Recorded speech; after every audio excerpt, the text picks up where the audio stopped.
Hi, wow, so it feels like it's been such a long time with the issues. I guess I'm kind of not used to taking breaks, so I guess usually time flies faster because I'm editing other videos and stuff other than the IDW reviews, so I guess that makes time fly fast compared to me taking a bit of a break and not really doing that. Until now, basically, and honestly, it felt like this 1 month has been such a long time that I literally, as I prepared to do this, I was like, it feels like it's been longer than a month. And then I had a bit of a panic, like, did I actually upload the number 42 review, or did I just have one of those moments where I imagined I did it but it didn't actually do it? So I actually had to go to my channel, like my own channel, and check for myself if I actually uploaded the issue 42 review, and I have. And it really feels like it's been such a long time since I last did this, but it really has been a month. But yeah, that's enough for my rambling. I'm happy to be back in the fray. The fray. Freaking reviews! I'm sorry that the Free Comic Book Day one is taking a while. It really, like... Yeah, I found it, but then it was time for this issue to come out. And I was like, I'm gonna need to prepare for that, and it's gonna have scheduling conflicts for, you know, the videos. So that's gonna come after that. Like, after this, I mean. But anyway, sorry, rambling. It's been a while. I love this cover, first of all. The variant covers we got for this issue are nice too, and more actiony compared to this one. But this one is my favorite. I like Sonic getting to be like a little turd and noogieing Zavok, even though that's probably the last person you want to noogie. I don't think I have as much as usual to say about this cover though, so let's move on to the main issue. Okay, so where we last left off, Sonic was off in Wintersburg, I believe was the name. Kind of trying to relax, but really reflecting on how people are still trying to recover from the Zombot virus. Like, as a crisis. They're all recovered from the virus, obviously. And then the Zeddy bamboozled everybody and attacked Restoration HQ, and Sonic got super ticked off and rushed there at top speed with like sonic booms and everything and showed up to face them. So that's what's going on right now, and you know, just catch up in case you haven't gotten a chance to see the issue, but or like forgot, and it's felt like such a long time for you as well. Anyways, I like Zamam's face here. He's just like, roar! He's just a circle. That is just a perfect circle mouth. Somewhat terrifying. Yeah, Sonic's definitely still ticked from last issue.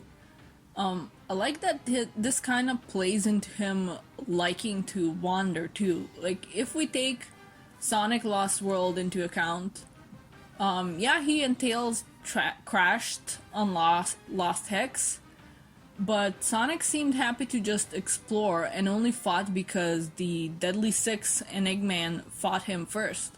And even after the Deadly Six were freed from Eggman's control, they still went after Sonic and wanted to, like, kill him and his friends. And in Sonic's eyes, I think they had a second chance at starting over and not picking a fight and just exploring the world. But they decided to ruin everybody's efforts to restore it instead. So it's like, you've had your chances and you've wasted them, so it's like, I'm done. You're gonna get fought and sent back home. Tangle, Whisper, and Jewel are in like the control room of the HQ, and it's basically a safe room right now. Tangle wants to get out there and help out Sonic, but he's on the other side like, no, not yet, we need to wait for Tails and his gadgets. So, yeah, no outside the room fighting for them. Tails is on his way, and so are the Chaotix, and first of all, oh my god, the Vector car is real. Like, this is just a thing that they drive. Incredible. Second of all, I can't tell if they're stuck in a traffic jam or if Espio wants to drive by the rules and is just driving according to the speed limit. Either case, it's hilarious. I love this. I love Tangle getting to be a freaking sniper brace for Whisper, and also immediately and perfectly understanding what Whisper wants from just one motion. And there's that hole in the doors that Zavok made, so it's perfect for sniping and helping Sonic without actually opening the doors. Okay, so first of all, Zamam looks like a freaking flower pot in that first panel. Like a vase or something. He looks like he's a pot from a Zelda game that jumped games so that it could get away from being broken by Link. And considering that Sonic Lost World had a Zelda DLC, maybe that's exactly what happened. Zamam's A Legend of Zelda pot come to life and gone turbo, and that's my game theory. Secondly, I've either not been paying attention or I've forgotten, but I didn't know Whisper could also fire spike wisps with her sniper. I assumed that she could only snipe with the laser wisp, but I suppose not. Maybe she can do the other ones, but she kind of just does the lasers and the spikes for this issue at least. Again, I don't know if I've forgotten her doing that before or if it's new development. Xena gets what she always deserves, in this case a punch to the face by Tangle's tail. It's one of my favorite characters getting to punch one of my least favorite ones. You love to see it. This is one of those pages where every panel is great and I gotta just pick out my favorite panel to post instead of posting the whole page. If you go read this comic yourself, this page has Zaz being a freak of nature, and then Zavok is trying to get Zor to attack, but he's like, oh, I'm waiting for the perfect time to strike. So Zavok just goes, okay, then get up and yeet, strike. Just yeets the guy. I don't even feel sorry for him. And he's freaking dead. Dramatically. Okay, not really, but still. Zavok has had enough of the sniping and gets Whisper with his powers.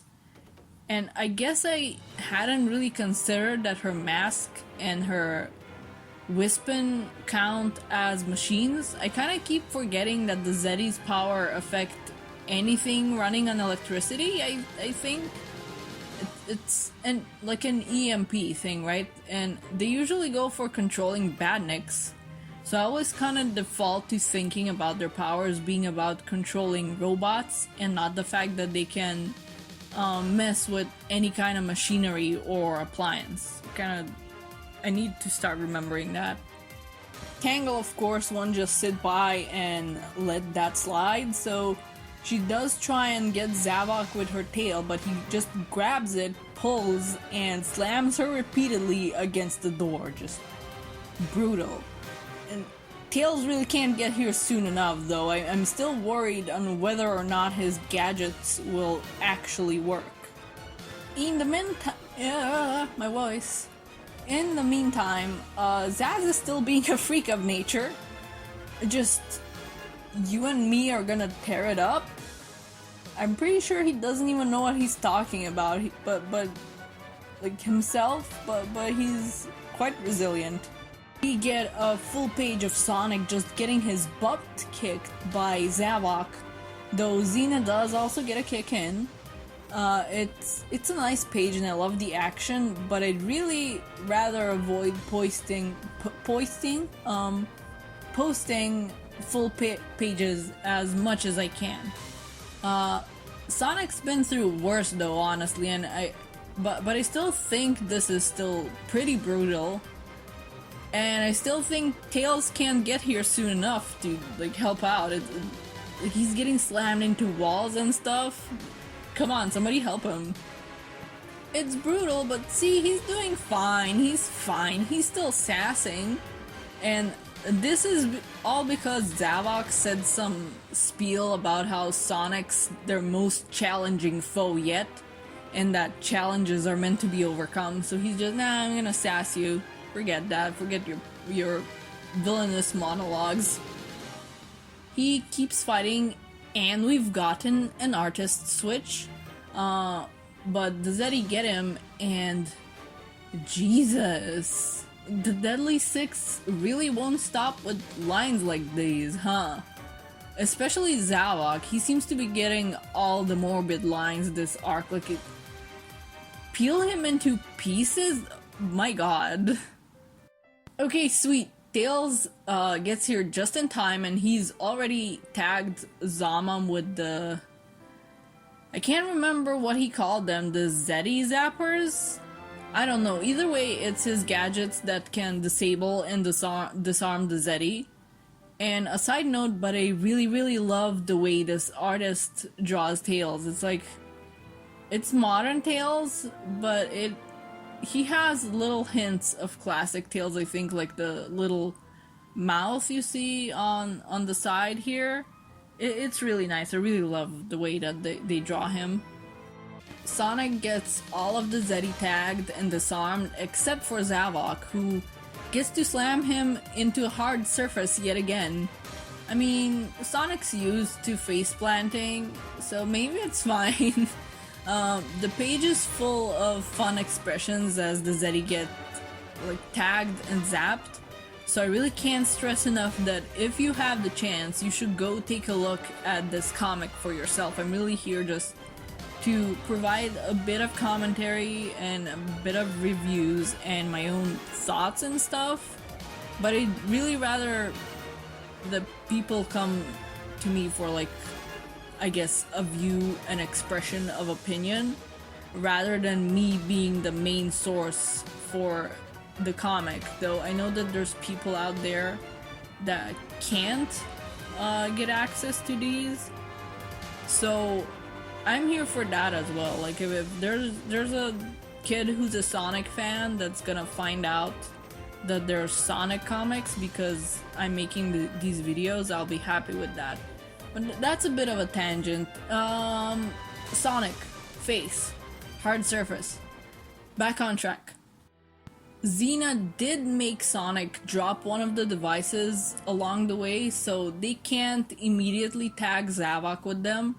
And he tries to be all threatening towards Tails, like, "You're all out of tricks, boy, now what?" And this is the way Tails responds. And once again, I love how this artist draws Tails, but I also love this whole scene. Like, okay, yeah, Tails also gets slammed into a wall like a panel later, but I love this.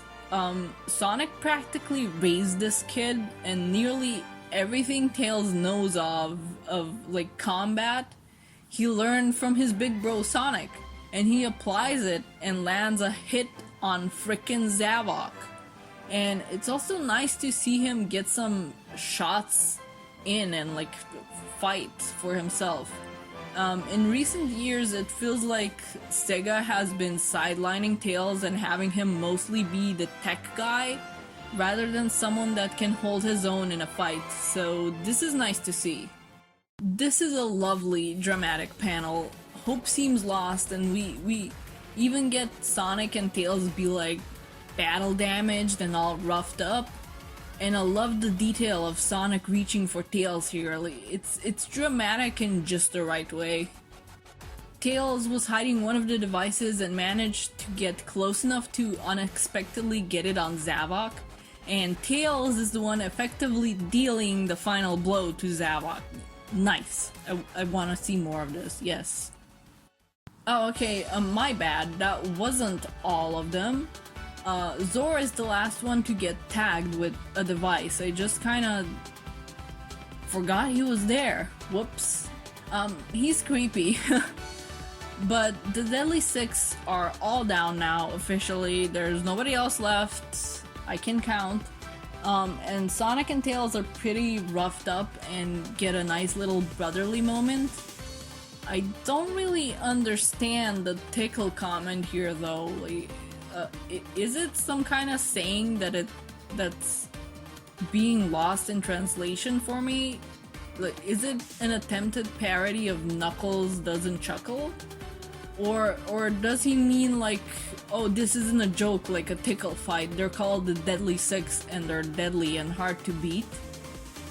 I don't know, maybe I'm overlooking something, but this line is just lost on me. They go to Tangle to check up on her and Whisper and Jewel, and they're like, everything's fine, Tails saved the day and we can get you out of there. But Tangle reveals what happened last issue, which is that Belle was kidnapped. And they found this out because the orangutan mechanics guy contacted Jewel through the computer in the room and told him what happened. And that's where we end off. I love the action and the art in this issue. The action was great, awesomely drawn. Though I wish that Whisper and Tangle were a tad more prominent in it. If only because of last issue's cover, though they did show up more this issue. And honestly, it feels like everyone kind of got an equal amount of screen time, I guess would be the word. Panel time. With the Zeddy, of course, getting the most, since this arc was a tad more about them, I think, which is fair. And next issue, we'll see what's going on with Belle and Starline, and I do hope she'll be okay and that he won't, like, take control of her or anything. And we will get to see if the Zeddy more or less get yeeted back to Lost Hex, their home planet.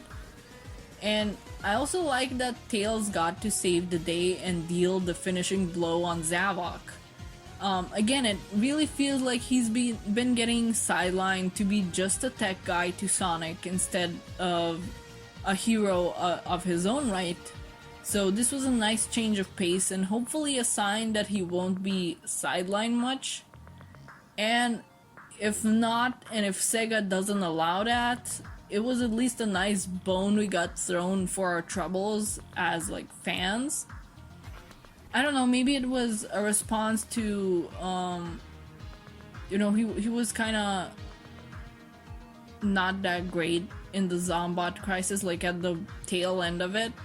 He was kind of cowering and stuff, so maybe this addressed the critiques for that. And was like, okay, yeah, we hear you, and we've managed to like have Sega, if they're the I don't want to say roadblock, but you know, like a compromise or something, to actually have Tails do something and be a hero and land the finishing blow on a boss fight, basically. But yeah, I'm excited. Maybe like maybe because I'm getting back into the swing of making videos, maybe the next one won't feel like it's such a long time away. And we've got it's still fairly away, it's September, and Imposter Syndrome comes out in November, so that's exciting. I'm looking forward to it. The designs for the characters pretty much got officially released, and it's very exciting and I love them, but that's a whole other thing. I will be reviewing that miniseries as I have Bad Guys. I didn't actually get to review Tangle and Whisper, but I reviewed Bad Guys, so I'm gonna be reviewing this as well. So yeah, excitement. I like this issue, I like the art. I don't mind that you can see when the artists switched, because it's like, who cares? It's still pretty art to look at. I don't care if it's not like consistent. But yeah, nice issue. I liked it. Again, it feels like this arc was more about the Zeti, because it was a real like Zeti hunt, but we could see what they're up to and stuff, so it wasn't quite a hero focused arc as much as it was about these villains, and then the heroes kind of popped up near the end to actually confront them. So that was nice, and Sonic was popping around like in every issue, so it's not like it broke the rule of, oh, like there can't be issues where Sonic isn't present in the main series. I don't know if that's still a thing.